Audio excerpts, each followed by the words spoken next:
There's a common belief in society that if someone enjoys being alone, something must be wrong with them.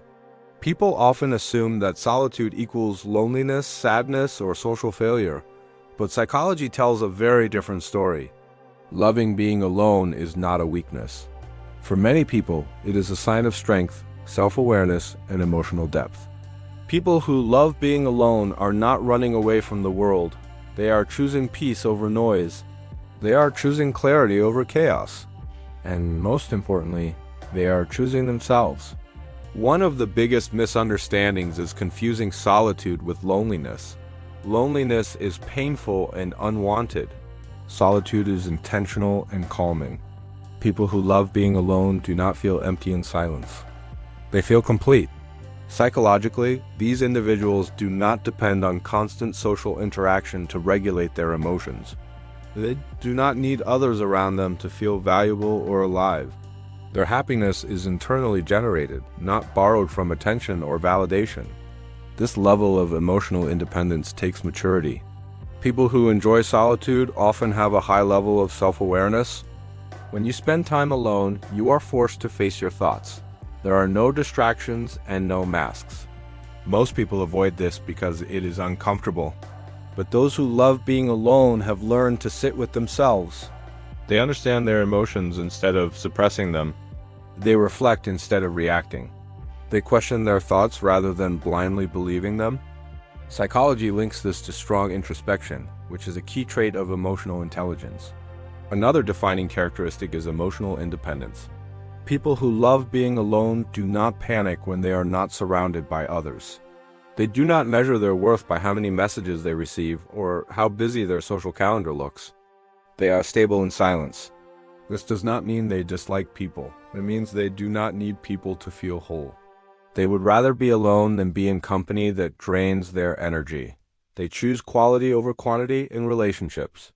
People who love solitude are often highly sensitive to emotional environments. They notice subtle shifts in tone, mood, and behavior. They can sense fake intentions, forced interactions, and emotional manipulation. Because of this, social environments can become mentally exhausting for them. Solitude becomes a form of emotional regulation.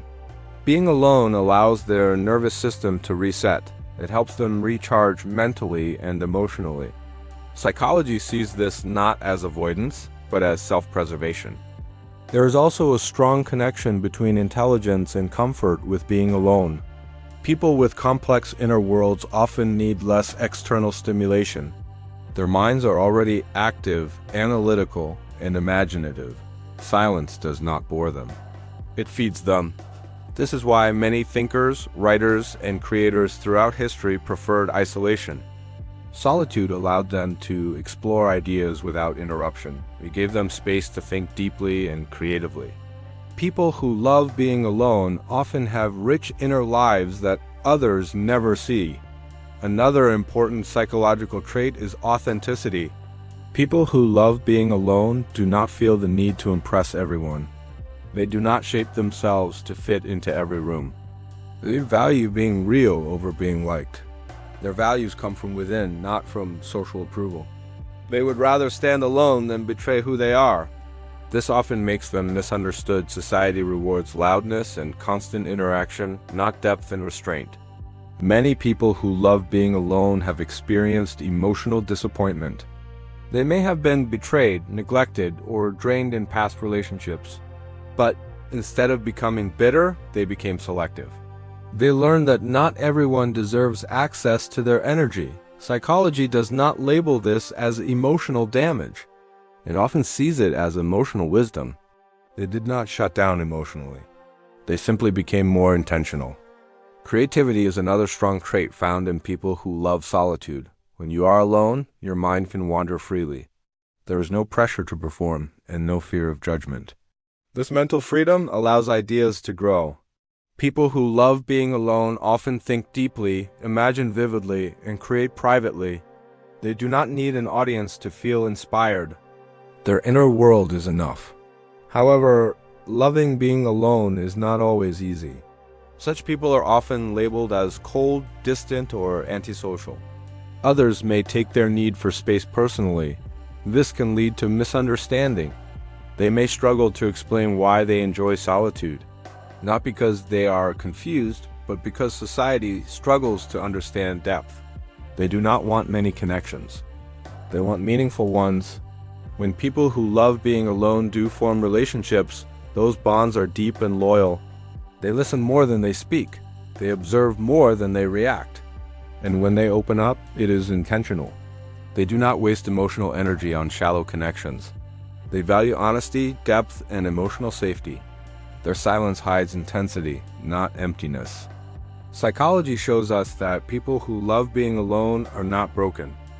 They are not lonely by default.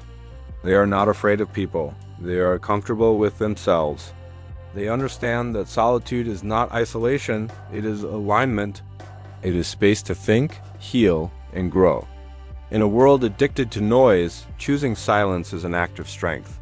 If you are someone who loves being alone, there is nothing wrong with you. You do not need to explain yourself. You do not need to change. Your solitude is not a flaw. It is a sign that you know who you are, and you refuse to lose yourself just to belong.